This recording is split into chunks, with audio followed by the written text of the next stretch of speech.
ইসলামী আন্দোলন বাংলাদেশ সোনাইমুড়ি উপজেলা শাখা কর্তৃক আয়োজিত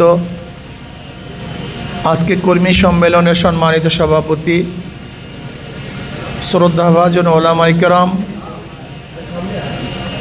সর্বস্তরের ইসলাম প্রিয় দেশপ্রেমী ভাইয়েরা আমার, ইসলামী আন্দোলন বাংলাদেশ কী ও কেন, তাদের বক্তব্য কি, আদর্শ কি, নীতি কি, কর্মসূচি কি, তারা কি চায়, এ সম্পর্কে আমাদের অনেকেরই জানা আছে, অনেকের জানা নেই। ইসলামী আন্দোলন বাংলাদেশ বিশ্বাস করে ইসলামের মধ্যেই দুনিয়ার শান্তি, আখিরাতের মুক্তি। কিসের মধ্যে ভাই? ইসলামের আদর্শের মধ্যে, ইসলামের নীতির মধ্যে দুনিয়াতেও ভালো থাকা যায়, আখিরাতেও ভালো থাকা যায়। ইসলামের বাহিরে এমন কোনো নীতি আদর্শ নেই যেই নীতি আদর্শের মাধ্যমে দুনিয়াতে ভালো থাকা যায়, আখিরাতে কল্যাণ পাওয়া যায়। এরকম কোনো আদর্শ আমাকে দেখাতে পারবেন না। আপনাদের এই অঞ্চলের মানুষ সবচেয়ে বিদেশে বেশি থাকে, গোটা দুনিয়ার মধ্যে তারা ছড়িয়ে ছিটানো আছে।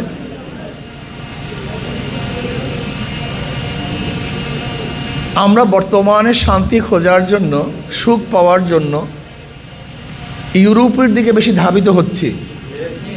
ইউরোপের কৃষ্টি কালচার, আচার আচরণ, আদর্শ আমরা গ্রহণ করতে খুব অভ্যস্ত হয়ে পড়ছি। কিন্তু আমি একটা প্রশ্ন করব, যে জাপান দুনিয়ার মধ্যে এক উন্নত জাতি, আপনি কি জানেন তাদের ব্যক্তিগত অবস্থাটা কি? হ্যাঁ, সেখানে এখন বিবাহ বন্ধনের অবস্থাটা কি জানেন না? মানুষ মরে থাকে রুমের মধ্যে, পচে যায়, গন্ধ আসে, তারপর প্রশাসনের লোক গন্ধ পেয়ে দরজা ভেঙে সেখান থেকে মানুষ উদ্ধার করে। এগুলো উন্নত কান্ট্রি। সেখানে এখন বাচ্চা কেউ গ্রহণ করছে না, কোনো মেয়েরা বাচ্চা নেবে না। এমনকি তাদের বক্তব্য এরকম, যদি 100 বছর এরকম চলতে থাকে সেখানে মানুষই থাকবে না। আপনারা আমার চেয়ে ভালো জানেন। রাশিয়ার অবস্থা একই। সরকার ঘোষণা দিচ্ছে যারা বাচ্চা নিবা তাদের সমস্ত খরচ সরকারের। বিবাহ বন্ধন, সামাজিক অবস্থা, সাংসারিক অবস্থা, স্বামী স্ত্রী মিল মোহাব্বত, বাবা সন্তানের স্নেহ মর্মতা, শ্রদ্ধা বলতে কিচ্ছু নাই। এমনকি একটা জানোয়ারের মধ্যে যে মোহাব্বত ভালোবাসা আছে, এই মানুষের মধ্যে সেই মোহাব্বত ভালোবাসাও নেই। আপনি দেখবেন একটা বিড়ালের বাচ্চা মারা গেলেও বিড়ালটা কান্দাকাটি করে। একটা গরুর বাচ্চা যদি হারিয়ে যায়, গরুটা অনেক দিন পর্যন্ত খানা খেতে চায় না। কিন্তু মানুষের মধ্যে এই অবস্থা পুষছে যে মানুষের বাচ্চা মারা যায়, নিজের হাতে হত্যা করে, তাদের খবরও থাকে না। তার মানে ওরা হয়তো বিল্ডিং উঁচা করছে কিন্তু শান্তি উঁচা করতে পারে নাই। ওরা ভালো গাড়ি ক্রয় করছে কিন্তু অন্তরের শান্তি উপলব্ধি করতে পারে নাই। অথচ ইসলাম অনুযায়ী যারা চলে, ওরা যতই গরিব হোক না কেন, মনের মধ্যে তৃপ্তি অনুভব করে, একটা শান্তি অনুভব করে। এটা বাস্তবতা ভাই। আপনি দেখেন একজন রিক্সাওয়ালা যে ইসলাম অনুযায়ী চলে, একেবারে গরিব, আপনি প্রশ্ন করবেন ভাই কেমন আছেন, সে বলবে আলহামদুলিল্লাহ, খুব আল্লাহ ভালো রাখছেন। তার মানে ও গরিব হওয়ার পরের মধ্যে তৃপ্তি আছে। আমরা কি দোয়া করলাম? রব্বানা আতিনা ফিদ দুনিয়া হাসানাতাও ওয়া ফিল আখিরাতি হাসানাতাও ওয়া কিনা আযাবান নার। আল্লাহ, আমাকে দুনিয়াতেও হাসান দান করো, আখিরাতেও হাসান দান করো। একই শব্দ, দুনিয়ার ব্যাপারে হাসান, আখিরাতের ব্যাপারে হাসান। তার মানে আল্লাহ দুনিয়াতেও শান্তি দাও, আখিরাতেও শান্তি দাও। দুনিয়াতেও মুক্তি দাও, আখিরাতেও মুক্তি দাও। দুনিয়াতেও ভালো রাখো, আখিরাতেও ভালো রাখো। কি কথা ঠিক না? কিন্তু আমরা দুনিয়া থেকে ভালো আছি কেন? নেই, এটাই প্রশ্ন। নাই কেন? দোয়া করলাম রব্বানা আতিনা ফিদ দুনিয়া হাসানা ওয়া ফিল আখিরাতি হাসানা, অথচ দুনিয়ার অবস্থাটা কি খুন খারাপই, সন্ত্রাস, চাঁদাবাজি, রক্তপাত, ধর্ষণ, চুরি ডাকাতি। এটা কেমন কথা? এই কথাটা কেমন হলো? দাবি করলাম রব্বানা আতিনা ফিদ দুনিয়া হাসানা, অথচ বের হতে পারেন আমার মা বোনেরা। রব্বানা আতিনা ফিদ দুনিয়া হাসানা, বের হতে পারেন রাস্তায় রব্বানা আতিনা ফিদ দুনিয়া হাসানা, অথচ ঘরের দরজা খুলে ঘুমাতে পারি না। রব্বানা আতিনা ফিদ দুনিয়া হাসানা, অথচ আমার এক গরিব অফিসে যাবে কাজের জন্য, সে ঢুকতে পারছে না। রব্বানা আতিনা ফিদ দুনিয়া হাসানা, অথচ বাংলাদেশের হাজারো মানুষ আজকে ক্ষুধার্ত, হাজারো নারীরা আজকে ধর্ষিতা, হাজারো যুবক নেশাগ্রস্ত। আজকে কোনো জায়গায় শান্তি বলতে কিচ্ছুই নেই। বাংলাদেশের অবস্থা এরকম যেন মনে হয় যেন এক সাক্ষাৎ জাহান্নামের মধ্যে বসবাস করছে। আপনি দেখেছেন কয়েকদিন আগে আমাদের বুলবুলকে হত্যা করা হয়েছে। বেচারার কোনো দোষ ছিল না, সন্ত্রাসীর বিরুদ্ধে কেস দিয়েছিল। এমন সন্ত্রাসী যার বিরুদ্ধে আগেও কেস ছিল, যদি সন্ত্রাসীকে আগেই বিচার করা হতো তা হয়তো বা এই বুলবুলকে জীবন দিতে হতো না। আপনারা দেখেছেন, কালকে আমি বুলবুলের বাসায় গিয়েছিলাম। ছোট এতিম বাচ্চা, এই বাচ্চার চেয়ে ছোট বাচ্চা, এতিম বাচ্চা, ছোট্টটা মেয়ে। আজকে এই বাচ্চা কেন এতিম হবে? এই ছোট মেয়েটা কেন এতিম হবে? আমার বোনটা কেন বিধবা হবে? আজকে বুলবুলের মার বুক কেন খালি হবে? এর কারণটা কি? এই সমাজ নিরাপত্তা দিতে পারেনি। আল্লাহ কি বলেছেন? অফিল কিসাসে হায়াতুন ইয়া উলিল আলবাব, বিচারের মধ্যেই তোমাদের হায়াত। আজকে যদি এই সন্ত্রাসীকে আগে বিচার করা হতো তাহলে বুলবুল মারা যেত না। আপনি ভেবেছেন আমাকে তো হত্যা করে নাই, বুলবুলকে হত্যা করেছে, আপনাকে একদিন হত্যা করা হবে না, এই গ্যারান্টি কোথায়? এই গ্যারান্টি কোথায়? আজকে বিদ্যুতের অবস্থা দেখেন, গ্যাসের অবস্থা দেখেন, তৈলের অবস্থা দেখেন, বেকারত্বর অবস্থা দেখেন। আজকে চুরি ডাকাতি সন্ত্রাস কোনোটাই কমতি নেই। এমনকি আমাদের বর্তমান প্রেসিডেন্ট মির্জা ফখরুল ইসলাম আলমগীর সাহেব প্রেসিডেন্ট হওয়ার আগে বললেন কয়েক মাস বিএনপির হয়ে গেল কিন্তু এখন পর্যন্ত দুর্নীতি বন্ধ করতে পারিনি, ঘুষ বন্ধ করতে পারি নাই, ঘুষ কমাতে পারি নাই। তিনি আক্ষেপ করে বলেছেন। এর কারণটা কি? প্রিয় ভাইয়ারা আমার, এখানে যারা উপস্থিত আছেন, আমি চ্যালেঞ্জ দিলাম, কিয়ামত পর্যন্ত এরকম সরকার পরিবর্তন করবেন, দল পরিবর্তন করবেন, কিন্তু শান্তি দেখবেন না। লিখে রাখতে পারেন। তাহলে কেন? একজনের নাম এ, একজনের নাম বি, একজনের নাম সি। এও চোর, বিও চোর, সিও চোর। ক্ষমতা আছে এ, সে কি করবে? হটাও এ, বসাও বি, সে কি করবে? হটাও বি, বসাও সি, সে কি করবে? কারণটা কি? দলের পরিবর্তন হয়েছে, ব্যক্তির পরিবর্তন হয়েছে, নীতি ও আদর্শ পরিবর্তন হয়নি। আচ্ছা, এখানে সাংবাদিক বন্ধুরা আছেন, ওসি পরিবর্তন হয় কিন্তু ঘুষের পরিবর্তন হয় না। এসপি সাহেবের পরিবর্তন হয়, দুর্নীতি সাহেবের পরিবর্তন হয় না। ব্যক্তি পরিবর্তনের মাধ্যমে দুর্নীতি বন্ধ হবে না, হতে পারে না। চাঁদার হাত পরিবর্তন হবে, চাঁদার পরিবর্তন দেখবেন না। ঘুষের চেহারা পরিবর্তন হবে, ঘুষের পরিবর্তন দেখবেন না। খুনিদের হাত পরিবর্তন হবে কিন্তু খুনির পরিবর্তন দেখবেন না। এই জন্য আমরা কি চাই? শুধু নেতা নয়, নীতির পরিবর্তন চাই। এই কথাটা যেই দিন, যেই সময়, যেই যুগে, যেই বছর বুঝবেন তখনই শান্তি পাবেন। আর এই কথা বাংলাদেশের জনগণের যতদিন বুঝে আসবে না, শুধু রাস্তায় আন্দোলন করবেন, শান্তির মুখ দেখবেন না। হরতাল করবেন, অবরোধ করবেন, মিছিল করবেন, মিটিং করবেন, চক্ষু খুয়াবেন, হাত ভেঙে ফেলবেন, পাও নষ্ট করবেন, নিজের স্ত্রীকে বিধবা করবেন, বহু মায়ের বুক খালি করবেন, বহু সন্তানকে এতিম করবেন, কিন্তু শান্তির মুখ দেখবেন না। আমরা কি চাই? ইসলামী আন্দোলন বাংলাদেশ কি চায়?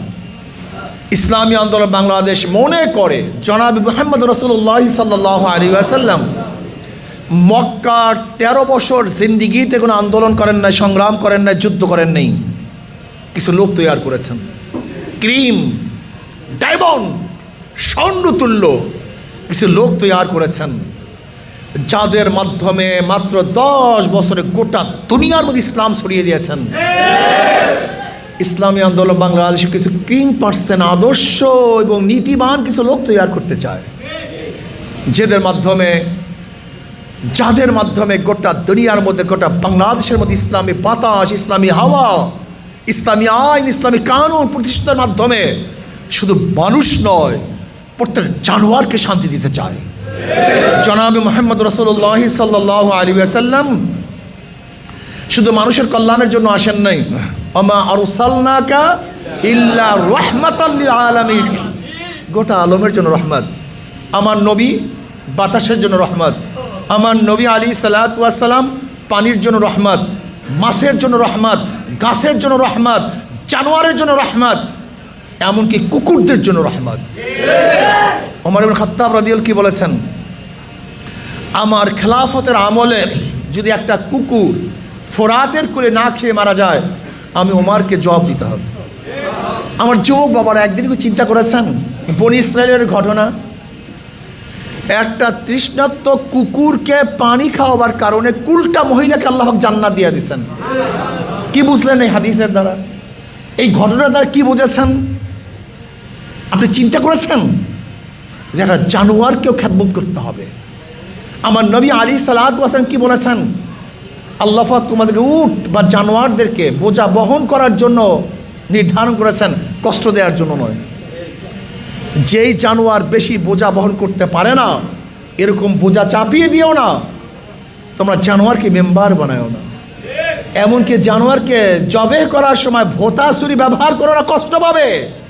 ধারালো ছুরি ব্যবহার করো, সেকেন্ডের মধ্যে যেন ওর অনুভূতি নষ্ট হয়ে যায়। আপনি একদিন চিন্তা করেছেন? নবী আলাইহিস সালাতু ওয়াস সালাম মেরাজের রজনী দেখেন, বিড়াল এক মহিলার চেহারার মধ্যে ছুটো আঁচড় কাটতেছে। প্রশ্ন করছে, ঘটনা কি? এই মহিলার এই শাস্তি কেন? বলে এই মহিলা এই বিড়ালকে কষ্ট দিয়েছে। আপনি বুঝেন, একজন মুসলমান, একজন মোমেন, সে জানোয়ারকে কষ্ট দিতে পারে না। জানোয়ারকে কষ্ট দিতে পারে না একজন মোমেন, সেখানে মানুষ তো দূরের কথা। ইসলাম শুধু মানুষের জন্য শান্তি না, কল্যাণ না, ইসলাম গোটা মাখলুকাতের জন্য কল্যাণ। আর মুসলমানদেরকে আল্লাহ পাক শুধু মুসলমানদের জন্য বের করেন নাই, কুনতুম খায়রা উম্মাতিন উখরিজাত লিন-নাস তা'মুরুনা বিল মা'রুফ ওয়া তানহাউনা আনিল মুনকার ওয়া তু'মিনুনা বিল্লাহ। গোটা মানব গোষ্ঠীর জন্য ইসলাম এবং মুসলমান, গোটা মানব গোষ্ঠীর জন্য ইসলাম। হিন্দুদের জন্য শান্তি, ইসলাম ইহুদিদের জন্য শান্তি, ইসলাম খ্রিস্টানদের জন্য শান্তি, ইসলাম জানোয়ারদের জন্য শান্তি। আমি বিশ্বাস করি যতদিন ইসলামী হুকুমাত কায়েম না হবে, ততদিন পর্যন্ত দুনিয়াতে শান্তি পাওয়ার কোনো সুযোগই নাই, কোনো ব্যবস্থাও নেই। এ তো বললাম দুনিয়ার কথা, আর ইসলামের বাহির তো আখিরাতে মুক্তি পাওয়ার কোনো সম্ভাবনাই নেই। ইন্নাদ-দীনা ইনদাল্লাহিল ইসলাম, আল্লাহর কাছে একমাত্র মনোনীত ধর্ম ইসলাম। এর জন্য আমি মনে করি যারা মুসলমান আছেন, মুমিন আছেন, হিন্দু বৌদ্ধ খ্রিস্টান আছেন, যারা দুনিয়াতে শান্তিতে থাকতে চান তাদের জন্য ইসলাম, আর যারা দুনিয়া বা আখিরাতে মুক্তি পেতে চান তাদের জন্য ইসলাম। আসুন না, বহু দলের শাসন দেখেছেন, বহু নেতাকে দেখেছেন, একটা বারের জন্য ইসলামকে ক্ষমতায় নেই। আমি মুসলমান, ইসলাম পালন করতে আপনার আপত্তি কোথায়? আমি মুসলমান, ইসলামী আদর্শ বাস্তবায়ন করতে আপনার সমস্যা কোথায়? আপনি মুসলমান, আমার নবীকে নেতা মানতে আপনার আপত্তি থাকবে কেন? কারণটা কি? আপনি মুসলমান, আপনার নেতা হবে জনাবে মুহাম্মদ রাসূলুল্লাহ সাল্লাল্লাহু আলাইহি ওয়াসাল্লাম। আর আপনি মুসলমান দাবি করেন আমার নেতা Socrates, Aristotle, Plato, Montesquieu, Locke, Rousseau, Abraham Lincoln. নাউজুবিল্লাহ, না, একজন মুসলমানদের লিডারেরা হতে পারে না।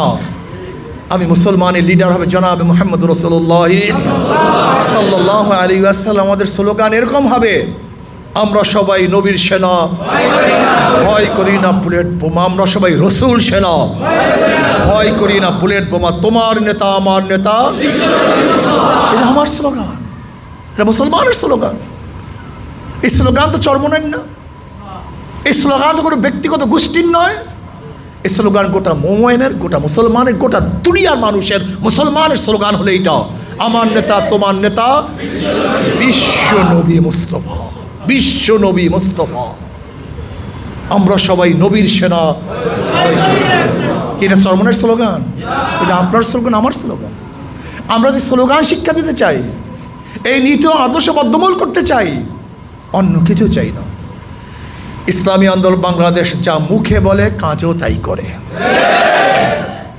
ইসলামী আন্দোলন বাংলাদেশ মুখে একটা, কাজে অন্যটা। ইসলামী আন্দোলন বাংলাদেশ করে না। আসুন আল্লাহর জমিনে আল্লাহর হুকুমত কায়েম করার জন্য আমরা চেষ্টা সাধনা শুরু করি ইনশাআল্লাহ। তাহলে দুনিয়া তো কামিয়াব, আখিরাত তো কামিয়াব। বলতেন ইসলামী হুকুমত হবে কবে? জানি না। যদি আমাকে প্রশ্ন করেন ইসলামী হুকুমত হবে কবে, আমি কি জবাব দেব? আমি জানি না। আগামীকালও হতে পারে, এক সপ্তাহ পরও হতে পারে, এক মাস পরও হতে পারে, এক বছর পর হতে পারে, 100 বছর পর হতে পারে, আমি জানি নাও হতে পারে। এটা আমার কিছু আসে যায় না। কেন কিয়ামতের ময়দানে আল্লাহ পাক প্রশ্ন করবেন না তুই ইসলামী হুকুমত কায়েম করলি না কেন? আল্লাহ পাক প্রশ্ন করবেন চেষ্টা করলি না কেন? কাজে আল্লাহ পাক আপনাকে আমাকে সর্বোচ্চ ইসলামী হুকুমতের জন্য চেষ্টা করার তৌফিক দান করেছে। আমি ইসলামী আন্দোলন বাংলাদেশের প্রত্যেকটা নেতাকর্মীকে বলবো, সময়কে চক আউট করেন, সময়কে বিন্যস্ত করেন। আমার বাবাদের কাছে, আমার বোনদের কাছে, মাদের কাছে দাওয়াত নিয়ে যান, তাদেরকে বুঝাবার চেষ্টা করেন ইসলামী আন্দোলনের কর্মসূচি কী, আদর্শ কী, নীতি কী, চরিত্র কী, উদ্দেশ্য কী। ইনশাআল্লাহ যদি বুঝাতে পারেন তাহলে অবশ্যই তার ইসলামী আন্দোলনে অন্তর্ভুক্ত হবে, কোনো সন্দেহ নেই। আল্লাহ আমাদের সবাইকে ইসলামের জন্য সর্বোচ্চ ত্যাগ করার তৌফিক দান করেন।